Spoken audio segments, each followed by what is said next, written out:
And on the other hand, you had in Denmark, following the project model, another university opened 2 years after Roskilde, the same year as Maastricht, in fact, in 1974, in Aalborg. But Aalborg didn't suffer from the ideological isolation that you had in Roskilde. The decision to open a university in Aalborg was actually very pragmatic and pushed forward by a lot of local industry interests and the interest in developing the region of Northern Jutland, which is actually quite far from Copenhagen if you look at it on a map. And so what happened there was that straight off the bat, the idea of having only projects and no courses was never even considered. It was mandated, even by the government, that there should be a 50-50 divide between projects and courses. And also, straight off the bat, the government declared that there should only be 1 year of basic education instead of 2.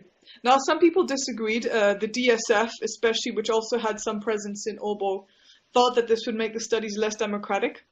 But in the end, the strong pragmatic position overcame, and the basic education was reduced to 1 year in Aalborg. Although social sciences cheated and basically instigated a 2nd year of basic education without calling it that. So already what happened in Aalborg, which you didn't have quite so much in Roskilde, was the appearance of different models according to the faculty. You had a strong presence in Aalborg of engineering as a subject, which came also from the fact that there were pre-existing engineering schools in Aalborg that were merged within the new university. And their strong pragmatic outlook defeated, in a sense, the ideological input from Roskilde. That's not to say that Faukritik was absent completely from Aalborg. Within the social sciences especially, it was well represented by a woman called Eva Hultengren, although she took a much more pragmatic approach to things than, say, the people who had been involved in developing this philosophy in Roskilde.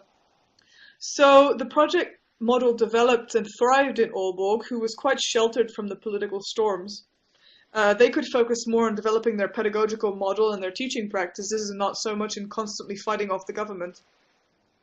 So what happened and why Aalborg changed its model from the idea of a problem-oriented, participant-directed, project-based model to the name problem-based learning.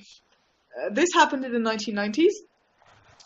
It was a decision, from my understanding, based on a drive by the then rector, Finn Kjærstam, who was keen to have the model internationally recognized and was afraid that using the Danish terminology would confuse people.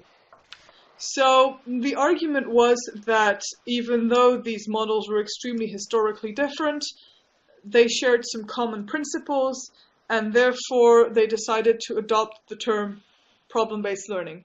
But it wasn't so straightforward a decision, and you can see throughout the 90s papers being published from Aalborg that justify that decision, that by the end of the 90s and early 2000s, that justification is gone and the term is just accepted as it is.